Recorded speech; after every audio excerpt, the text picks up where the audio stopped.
იანვარს საქართველოს მართლმადიდებელი სამოციქულო ეკლესია უფლისა ღვთისა და მაცხოვრისა ჩვენისა იესო ქრისტეს შობას აღნიშნავს.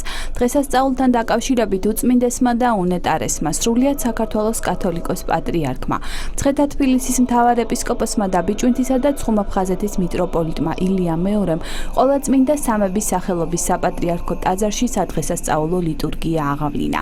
თანამსახურებდნენ საპატრიარქო ტახტის მოსაყდრე, სენაკისა და ჩხოროწყუს მიტროპოლიტი შიო, ჭიათურისა და საჩხერის მიტროპოლიტი დანიელი, ტიტულარული მიტროპოლიტი სერაფიმე, ახალქალაქის კუმურდოსა და კარის მიტროპოლიტი ნიკოლოზი და სხვა სასულიერო პირები. ღვთისმსახურების დასრულების შემდეგ საქართველოს ეკლესიის მეთაურმა მორწმუნეები დალოცა და მაცხოვრის შობის დღესასწაული მიულოცა. ჩვენთან არს ღმერთი, გილოცავთ შობის დღესასწაულს.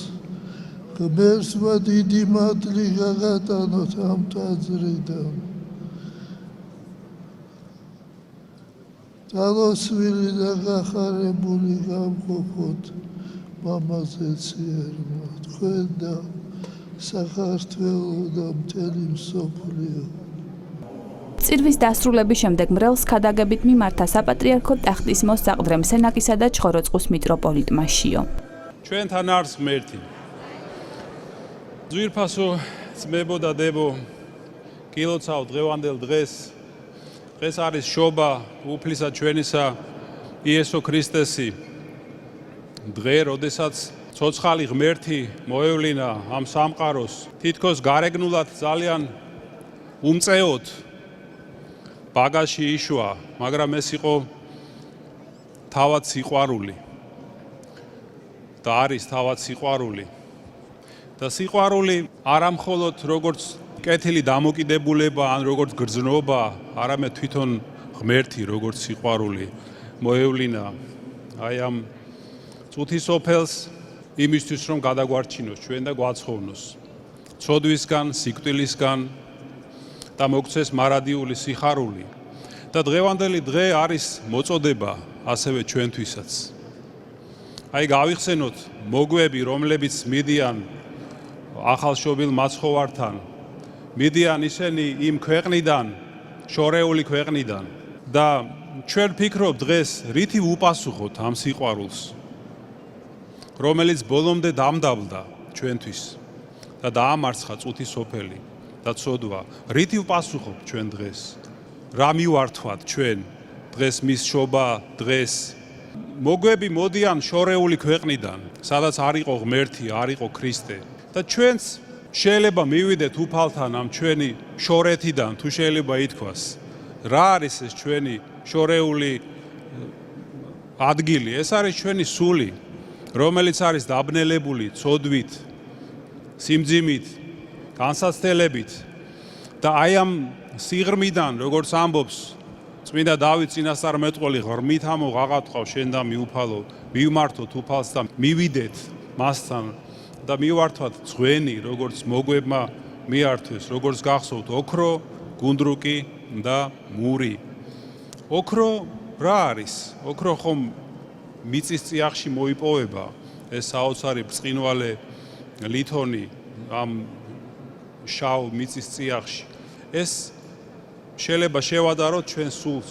ჩვენს გვაქვს ეს ოქრო, მიუხედავად ცოდვისა და დაცემულობისა, ჩვენს გვაქვს და ჩვენ ეს უნდა მივართვათ. უნდა გავწმიდოთ ჩვენი გული, ჩვენი სული, ჩვენი ცხოვრება და მივართვათ ის ოქრო, რომელიც ჩვენ ღვთისგან გვაქვს მოცემული. ასევე გუნდრუკი, კეთილსურნელი, საკმეველი, ეს უნდა იყოს ჩვენი ერთგულება, ჩვენი სიყვარული უფლისადმი, რომელიც უნდა მივართვათ ჩვენ უფალს და ასევე მური, მურს მიართმევდნენ მიცვალებულებს, თქვენ გახსოვთ. ესეც არის ერთგვარი სიმბოლო, რომ ჩვენ მივართვათ უფალს ჩვენი თავგანწირული სიყვარული, ჩვენი თავგანწირვა. როგორც ამბობს უფალი, რომ რომელმაც წარიწმიდოს თავი თვისი ჩემთვისა და სახარებისთვის, მან მოიპოვოს და მან იცხოვნოს სულისთვის. ამაზე ყველაფერზე გვაფიქრებს დღევანდელი დღე, ძვირფასო ძმებო და დებო, გილოცავთ. და თუ ჩვენ ესე ვიფიქრებთ და ესეთ მიუძღვნით ჩვენ თავს უფალს, მაშინ ჩვენთვის დღევანდელი დღე იქნება ნამდვილად დიდი სიხარული და დღესასწაული და არა მარტო ჩვენთვის, არამედ ათასობით ადამიანისთვის ჩვენს ირგვლივ. ღმერთმა გაგახაროთ, ღმერთმა დაგლოცოთ და მრავალი და ბედნიერი შობა მოგმადლოთ თქვენ და სრულიად საქართველოს. ამინ. სადღესასწაულო ლიტურგიის დაწყებამდე ჭიათურისა და საჩხერის მიტროპოლიტმა დანიელმა მორწმუნეებს წმინდა იოანე ოქროპირის სიტყვა შობის შესახებ წაუკითხა. წარმოიდგინე, რომ ღვთისაგან შექმნილმა მზემ თავისი ბრწყინვალება ცათა სიმაღლეზე დატოვოს, ქვეყნად ჩამოვიდეს და აქ მიმოდიოდეს. დაფიქრდი, გულისხმა ჰყავი და შეადარე, რამდენად უფრო საკვირველია, როდესაც მან, ვინც მზე და ყოველი დაბადებული შექმნა, თავისი ბრწყინვალება ზეცად დატოვა, ჩვენთან დამკვიდრება ინება, მარადის ჩვენ სულებს განაბწყინვებს და მისი ხორციელად თვალით მხილველნი გავხდით.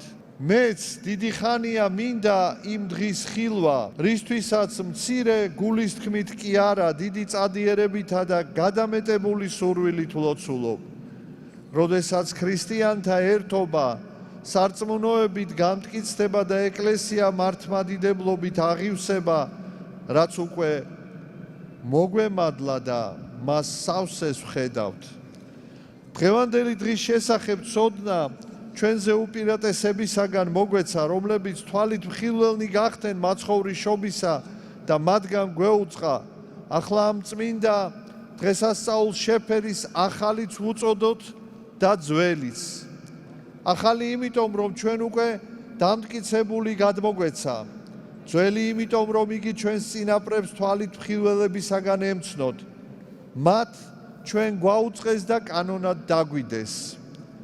ქრისტეს შეწევნით, ეს ცოდნა უკვე მათ სწავლებას ეზიარა, მსგავსად მშვენიერი ხისა, რომელიც დარგეს, გაიზარდა და კეთილი ნაყოფი გამოიღო.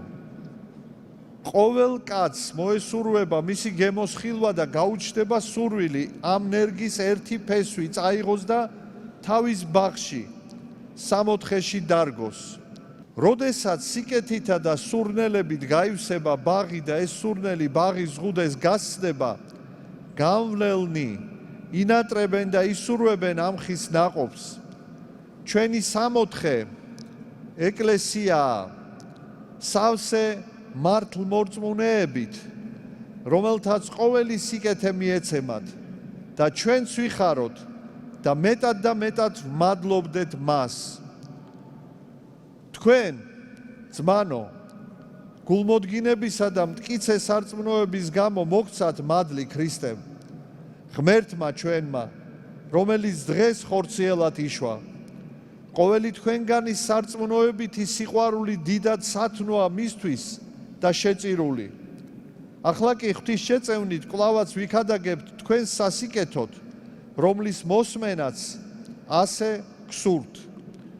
ისმინეთ, რადგან ამ დღესასწაულს დღემდე იკვლევს მრავალი, რომელთაგან ზოგიერთი ჩუმად ყოფნას ამჯობინებს, ზოგს კვლავ არწმუნობენ შობის ჭეშმარიტებაში და განსწავლიან, ზოგიერთი ამბობს, ახალია და ახლად დადგენილი, ზოგიერთი ფიქრობს და სხვებსაც არწმუნებს, რომ დასაბამიერია და ძველი, ამის დასადასტურებლად მოიხსენიებენ წინასწარ მეტყველებს, დასავლეთიდან აღმოსავლეთამდე ცნობილთ სოფლის ყოველ კვიდრისთვის. ამდენ წინააღმდეგობას, როდესაც ასეთი სარწმუნოება და სწრაფვა გვაქვს, საყვარელნო სჯობს იმაზე ვისაუბროთ, რაც ცხადად გვეუწყა და გვწამდეს, რომ ეს არის დრო, როდესაც უფალი ჩვენი იესო ქრისტე იშვა. შობის დამადასტურებელი პირველი მტკიცებულება ის არის, რომ ასე განითქვა სამყაროში ეს დღესასწაული, მსგავსად გამალიელის სიტყვებისა, რომელმაც მოციქულთა ქადაგების გამო უთხრა იუდეველებს, გეუბნებით, ჩამოეხსენით ამ ხალხს და გაუშვით ისინი, ვინაიდან თუ ეს ზრახვა და საქმე კაცთაგან არის, ჩაიშლება, ხოლო თუ ღვთისაგან არის, თქვენ ვერ ჩაშლით მას, მას გაფრთხილდით, ღვთის mbრძოლებად არ შეირაცხოთ. ამ დღესთან დაკავშირებით კადნიერად ვიტყვი, რომ ღვთისაგანაა ღმერთის სიტყვა, რომელმაც ყოველი დაბადებული შექმნა და დღესაც ქმნის, მის შესახებ იქადაგეს მოციქულებმა და ცოტა ხანში მრავალი განსწავლეს. მეთევზენი, რომლებიც უსწავლელნი იყვნენ და უწიგნურნი, ქადაგებდნენ და სხვებს ასწავლიდნენ. მათ ვერაფერი აბრკოლებდათ, რადგან ვისთვისაც ქადაგებდნენ, იგი შეეწეოდათ. ამ პირველ მტკიცებულებას არც ერთი მოწინააღმდეგე არ დასჯერდება. ახლა მეორეც ისმინე სახარებისაგან, რომელიც ამბობს: ამ დღეებში გამოქვეყნდა კეისარ ავგუსტუსის ბრძანება, აღწერა ჩაეტარებინათ მთელ ქვეყანაში. ეს იყო პირველი აღწერა სირიაში კვირინიუსის გამგებლობისას და ყველამ თავის ქალაქს მიაშურა ჩასაწერად. წავიდა იოსებიც გალილეიდან, ქალაქ ნაზარეთიდან, იუდეაში, დავითის ქალაქში, რომელსაც ქვია ბეთლემი. ვინაიდან დავითის სახლისა და გვარისა იყო, რათა ჩაწერილიყო მარიამთან, თავის დანიშნულთან ერთად, რომელიც ფეხმძიმეთ იყო. და იქ ყოფნისას მოაწია მისი მშობიარობის ჟამმა და შობა ძე თავისი პირმშო ჩრებში შეახვია და ბაგაში ჩააწვინა, ვინაიდან ფუნდუკში ადგილი არ იყო მისთვის. აქ ჩანს, რომ აღწერამდე იშვა უფალი და თუ გსურს შეგიძლია რომში წახვიდე, პირველ აღწერილი ამოიკითხო და დაიჯერო. ახლა ჩვენ რომში არ ვართ, რომამდე არც მივსულ ვართ, მაგრამ ამ დღის შესახებ იქ ყოფი სარწმუნო ადამიანებისაგან გვეუწყება, რომლებმაც თავიდანვე იცოდნენ ყოველივე ეს. არც სახარებას განუცხადებია უბრალოდ, ჭეშმარიტად გვაუწყა დღე და დრო უფლის შობისა და ჩვენ მიმართ ღვთისწყალობა გამოაჩინა. ავგუსტუს მეფეს საკუთარი განზრახვით არ აღუსრულებია აღწერა, ის ღვთის მიერ აღიძრა, რათა უნებლიეთ ემსახურა მხოლოდ შობილის მოსვლისათვის და ეს მსახურებაა, მცირედი კი არა საყვარელო, დიდი მსახურებაა, თუმცა უნებური. გალილეა მხარია პალესტინაში, ნაზარეთი გალილეას ქალაქი, ჰურიასტანი იგივეა რაც იუდეა, ქვეყანაა და ბეთლემი ქალაქი ჰურიასტანისა. ქრისტეს ყოველი წინასწარმეტყველი ქადაგებდა მის შობას არა ნაზარეთში, არამედ ბეთლემში. და როდესაც ჰეროდე ეკითხებოდა იუდეველებს თუ სად იშვებოდა ქრისტე, მათ წინასწარმეტყველი დაიმოწმეს და უთხრეს: იუდეის ბეთლემში, ვინაიდან ასე დაიწერა წინასწარმეტყველის მიერ და შენ ბეთლემ, იუდას ქვეყანაო, არაფრით ხარ უმცირესი იუდას მთავართა შორის, ვინაიდან შენგან გამოვა მთავარი, რომელიც დამწყემსავს ჩემს ერს ისრაელს. ამის გამო მივიდა ფილიპე ნათანაელთან და უთხრა: ვპოვეთ იესო ძე იოსებისი ნაზარეველი და უთხრა მას ნათანაელმა: განა შეიძლება ნაზარეთიდან კეთილი გამოვიდეს რამე? და იესომ თქვა მისკენ მიმავალ ნათანაელზე: აჰა, ჭეშმარიტა ისრაიტელი, ვისთვისაც უცხოა ზაკვა. და არ დაბრკოლებულა ფილიპე მისი სიტყვების გამო, რადგან ჭეშმარიტად იცოდა, რომ არა გალილეაში, არა ნაზარეთში, არამედ ჰურიასტანის ბეთლემში დაიბადებოდა ქრისტე. ეს ნათანაელი რჯულში იყო განსწავლული და წერილს იმოწმებდა, როდესაც ამბობდა, რომ ბეთლემში იშვებოდა უფალი.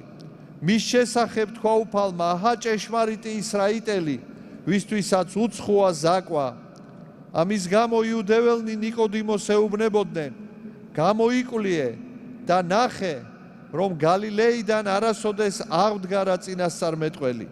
სხვები კი ამბობდნენ: წერილი ხომ ამბობს, რომ ქრისტე დავითის მოდგმიდან და ბეთლემიდან, ანუ იმ ადგილიდან მოვა, საიდანაც იყო დავითი.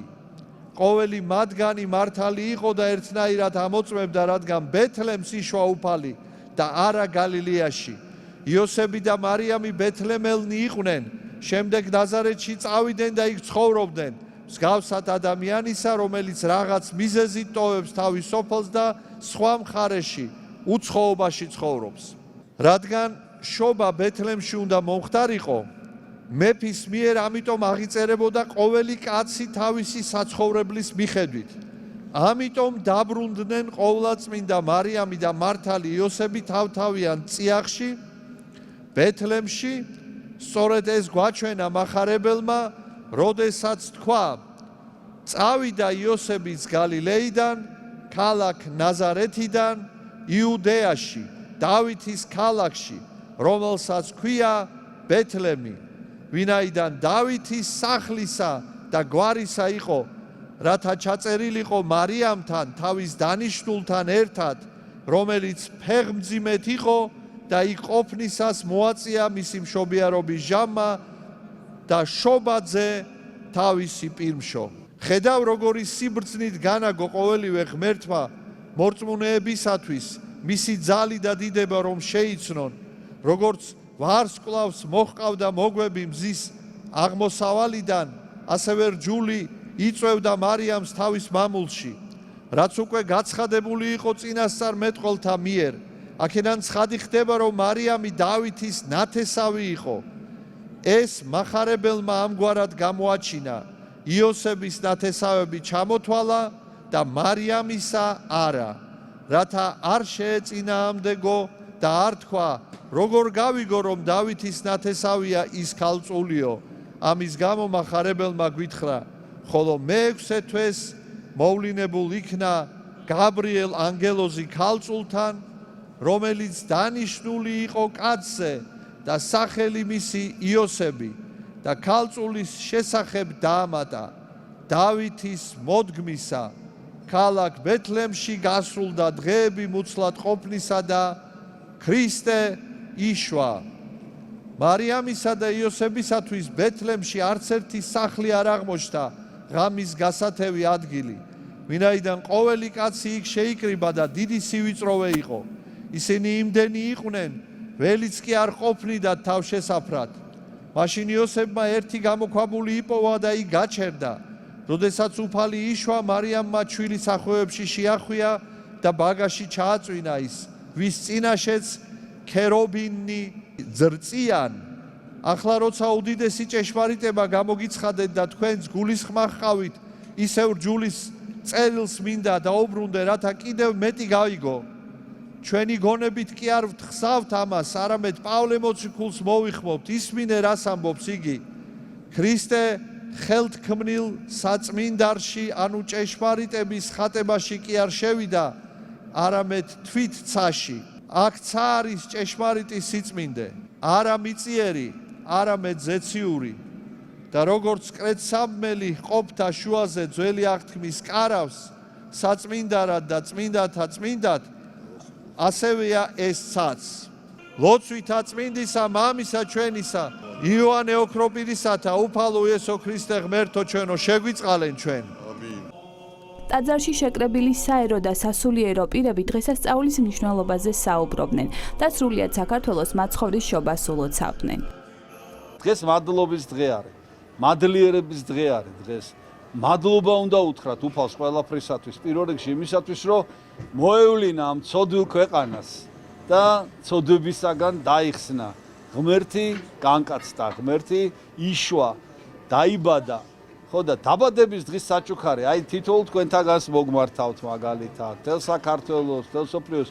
აი თითოეულმა ადამიანმა თქვას, რა მიუტანა დღეს უფალს საჩუქრად, რაღაცა ხო უნდა აჩუქო, კაცო დაიბადა. ხო და აი ყველამ დაფიქრდეს ამაზე. გილოცავთ ყველას, მრავალშობას დაესწარი და ღმერთმა ინებოს, რომ გაგვათავისუფლოს ძალიან მძიმე წელი გამოვიარეთ, კიდე გრძელდება ეს მძიმე წელი, ეს ავადმყოფობა ადამიანები იღუპებიან და ღმერთმა დაგვიფაროს ამისგან და გაგვათავისუფლოს. ამ სცენისგან. ყველა მართლმადიდებელს ულოცავ ქრისტეშობის დღესასწაულს ძალიან დიდი ზეიმია ყველა ადამიანის გულში, ყველა მოქმედ ეკლესია მონასტერში აღევლინა საზეიმო წირვა ლოცვები, მისმა უწმინდესობამ სამების საკათოლიკო ტაძარში აღევლინა საზეიმო წირვა, დალოცა და მიულოცა მრევლს, კიდევ ერთხელ ულოცავ ყველას ამ დიდ დღესასწაულს. გილოცავთ შობის ბრწყინვალე დღესასწაულს. ეს ალბათ არის ის დღე, როცა ძალას გვუმატებს უფალი, რომ უფრო ძლიერად უნდა ვიყოთ, უფრო კარგად უნდა ვიყოთ, უფრო ჯანმრთელად უნდა ვიყოთ და უფრო მეტად გვიყვარდეს ერთმანეთი და დღევანდელი შობის ძალამ გააერთიანოს ჩვენიერი, განსაკუთრებულად მინდა მიულოცოთ ჩვენს პატრიარქს, ჩვენს ცხოვანს, რომელსაც ახლახანს 88 წელი შეუსრულდა და ინებოს უფალმა, რომ 90-ის 100 წლის იუბილეც ერთად აღვენიშნოს. სრულიად საქართველოს მიულოცავ დღევანდელ დღეს. გამორჩეულია ჩვენთვის ორმაგად, ვინაიდან ქრისტე იშვა ბეთლემს, ანუ იშვა ჩვენს გულებში, ჩვენს ოჯახებში. საქართველოს უსწრებს მშვიდობას, სიყვარულს და როგორც მე უფეშიომ აღნიშნა, დღეს არ დღესასწაული და დღესასწაული, ვინაიდან დღეს იშვა უფალი იესო ქრისტე, სიყვარული. და გვინდა რომ ყველა ოჯახში იყოს სიყვარული და სათნოებას უფევდეს. გილოცავთ დღევანდელ დღეს, მრავალს დაესწარით, დღევანდელი დღის მადლი შეგეწიოთ. მართლმადებელ ხალხს ჩვენსაც უსურვებ წინსვლას, ბედნიერებას, მშვიდობა ყოფილიყოს. ჩვენს უწმინდეს და უნეტარეს სრულიად საქართველოს კათოლიკოს პატრიარქ ილია მეორეს ვულოცავ დაბადების დღეს ვისარგებლებ ამით და ვულოცავ შობას. მრავალს დაესწროს მრავალჟამიერი სიცოცხლე, ქონოდეს ჯანმრთელობა, ქონოდეს დიდხანს და დიდხანს გვეყოლოს ჩვენ საიმედოდ. მიულოცავ სრულად საქართველოს პატრიარქს და ყველას შობას დღეს არის ჩემი დაბადების დღე და ძალიან მიხარია. აქ შეიკრიბა ძალიან ბევრი ხალხი მხოლოდ იმისთვის რომ ენახა პატრიარქი. ხალხს ძალიან უყვარს პატრიარქი.